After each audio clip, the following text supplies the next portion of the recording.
We're back today and we're talking about how to prepare on a week to week basis with your fantasy football lineup. A lot of people think that drafting is kind of the end of the story. However, you could lose on draft day. However, not a lot of people win on draft day. It's the preparation on a week to week basis that helps you win that championship, helps you get to the playoffs, and find success in your league. So, we have two resident experts in the house, Manager FanDuel and Manager Corona. Both they're going to talk about their specialities. Corona's is setting lineups, digging into the details, figuring out matchups, and really comparing players. Manager FanDuel is an expert with trades, making sure that his team is always leveraged as much as it can be. His roster's filled out, and he can put out the best lineup on a week to week basis and feel good about it. So I want you guys to describe to me sort of what your guys' thinking is behind these processes during the season, respectively. Yeah, man. And in terms of like start sit decisions that you got going on throughout the week, as the season goes on, you get a better idea and understanding of your players. A thing I'd really like to do is rank players into tiers and go based off that. And when you have them in tiers, it creates a little bit of a better picture of what you want to do. So I take those guys, try to insert into my lineups. Obviously, there's gonna be guys that are matchup irrelevant. Like you got your Tyreeks, your Jamars, your Justin Jeffersons of the world. You're gonna start them no matter what. But then you can get to some of those tricky decisions, and that's where I try to dig into those details a little bit more. I'm looking at which corner is guarding the wide receiver. How's the defensive line against the running back? Stuff like that can really make or break a start sit decision. So looking into the defense that's opposing your team is very key, in my opinion.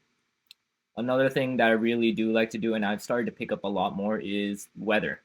Looking at is that game windy? Is that game rain, shine, whatever?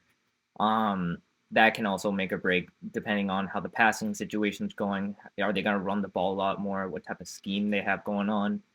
So just little bits like that.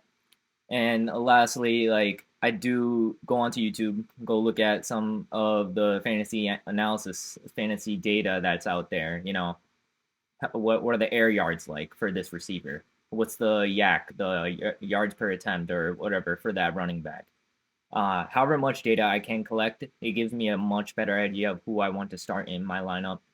And just combining all that together, it gives me a real clear picture of what my ideal lineup would want to be for that given week. Absolutely, and that's very clear framework for viewers to follow in terms of there's a lot of resources out there. Go leverage them and help those resources make the decisions to win on a week to week basis. However, sometimes you're limited. Your lineup can might not win games, no matter if you're making the right start decisions or sit decisions. So, Manager FanDuel, you sort of, when you're stuck in that predicament, you kind of look towards your league mates and start making trades. Can you describe how you get out of the maybe potential 1-4, 2-4 fuss? Yeah, no doubt. I mean, first of all, it's a terrible place to be in. So shout out to all the managers that are in that spot. We've all been there. Totally get it. And don't worry, you'll pull yourselves out.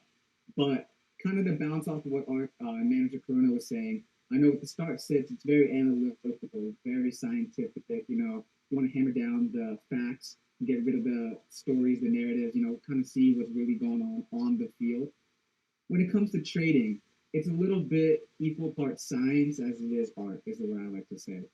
There's no real one cookie cutter model for everyone, but the key that every successful manager who wants to also be a successful GM and trader has to understand is that every manager they approach is completely different. You cannot expect to have the same approach for two different managers and expect the outcome to turn out the same. That's probably one of the biggest mistakes I see happening on a repeated basis in multiple leagues, talking with multiple managers, is, the art of trading is a person's field. It's a people field. You have to understand people, not just the team, but the person running the team.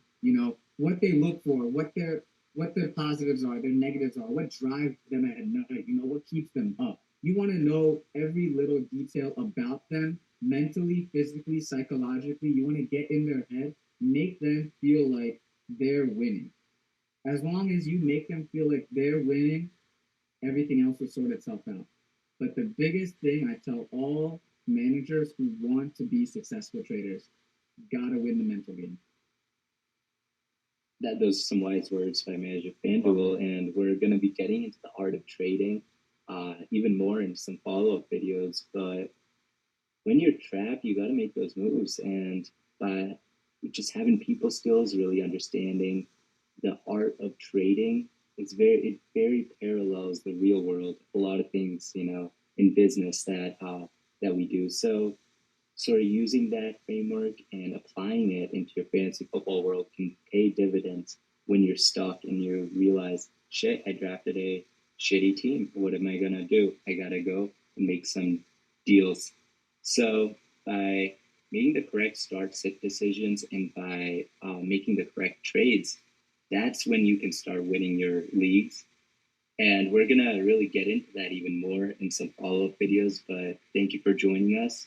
We're going to add some resources down below in the description box for some of you users to follow that are getting started in fantasy football. I know it can be very daunting to look at those stats and try to figure out who's going to win, but we have some very simplified people that we follow and websites that we follow that will link down below.